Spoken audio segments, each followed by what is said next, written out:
Hello dear learners and welcome to my channel Biology की बातें, and in today's video we will talk about anatomy of heart. In this particular video we will only consider the outer structure of heart and its protective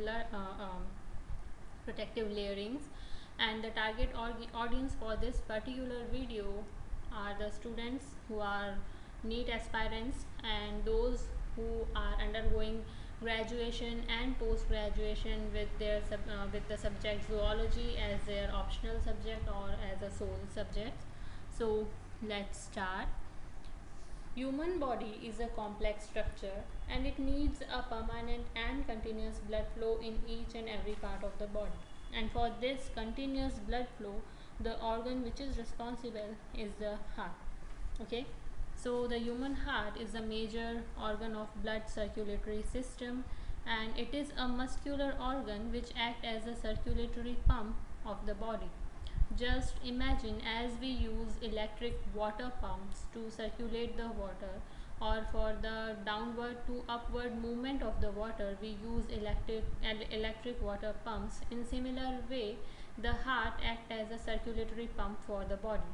It is located between the two lungs in the middle of the chest, and but it is slightly shifted towards the left side of the body.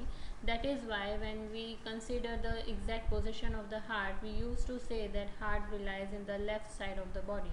As we can see here, the empty space between the two lungs is occupied by the heart, and within this empty space relies the trachea and food pipe as well. About 60% mass of the heart is pointed toward the left side of the body, while the only 40% mass relies towards the right side of the body. And the space between the two lungs where the heart and other chest organs such as trachea and food pipe are present is known as mediastinum. As we can see here in this diagram, the empty space between the two lungs.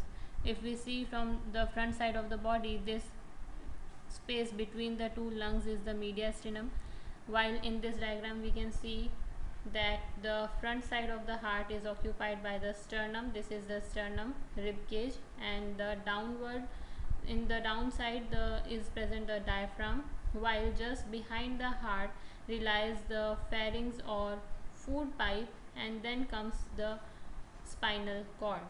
So if we consider from the front side of the body, suppose this is the face of this body and we are considering from this side, the heart is covered by sternum, and in the lower side it is covered by diaphragm, while behind the heart relies the pharynx and spinal cord, and this empty space in which the heart is present is known as mediastinum.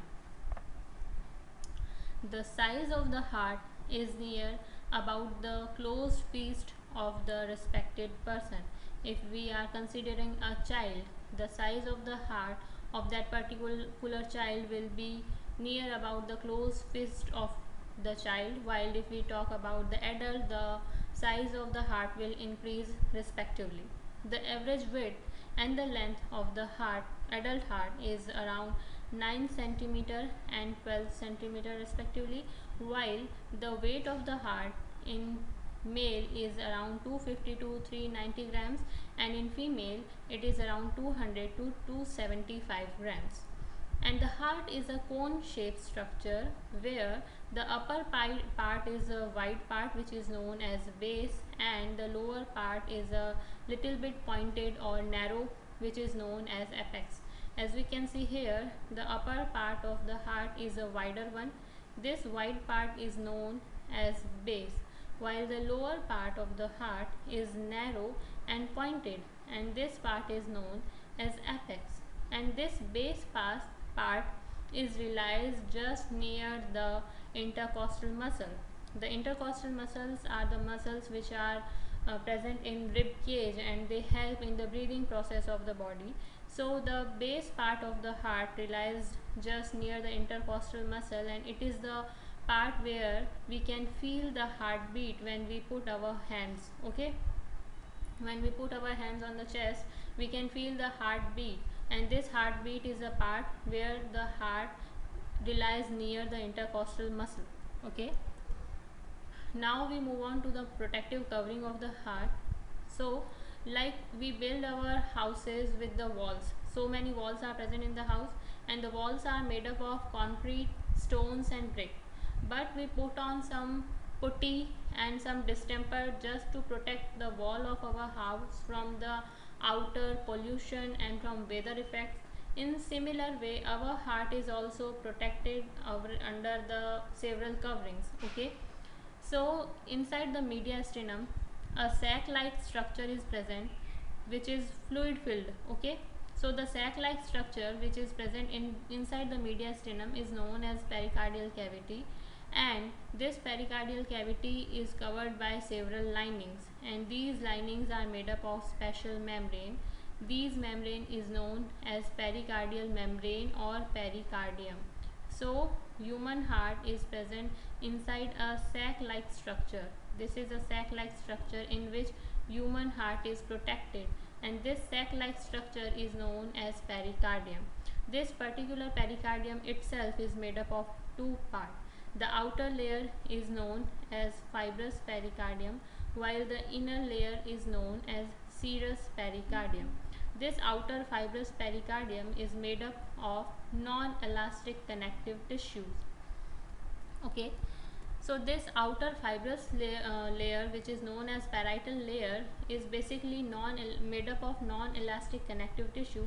Due to this parietal layer is relatively slightly rigid structure, and due to this slight rigidness, it basically protects the heart from distension and from excessive expansion during the beating process. And the inner part of this pericardium, which is known as serous pericardium, is a thin layer. Okay, and it is closely attached with the heart walls, and there is a cavity between the heart walls and this pericardium which is known as pericardial cavity. This pericardial cavity is filled with a sticky fluid, and this sticky fluid is known as pericardial fluid. This pericardial fluid basically is important for two works. First of all, this pericardial fluid protects the heart from outer jerks, and secondly, it acts as a lubricant, and it also facilitates the movement of heart. It basically reduces the friction during the beating process of the heart. Okay, so heart is covered in a sac-like structure, and this sac-like structure is known as pericardium. This pericardium itself is made up of two layers. The outer layer is known as fibrous pericardium or parietal layer, while the inner layer is known as serous pericardium, which is really very close to the heart wall, and the space between heart wall and this pericardium is known as pericardial cavity, which is filled with pericardial fluid. This pericardial fluid protects the heart from outer jerks, as well as it also acts as lubricant and helps in beating process. Then comes the heart wall. The heart wall is basically made up of three layers. The outermost layer is known as epicardium, the middle layer is known as myocardium, and the innermost layer is known as endocardium. In some books, this epicardium is considered as a part of pericardium, and in some books it is considered as a part of heart wall. I have taken this topic from NCERT book. If you want to read this topic from any other book according to your convenience, you can go through that.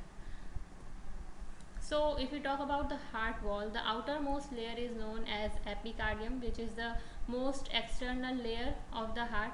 This layer is really very close to the pericardium. Here, as we can see, this is outer layer of the pericardium, which is parietal layer or fibrous pericardium. Then comes the serous pericardium, and after this pericardial cavity relies the epicardium, which is the outermost wall of the heart or outermost layer of the heart wall. I have shown this layer in this red color striped structure. This is the epicardium.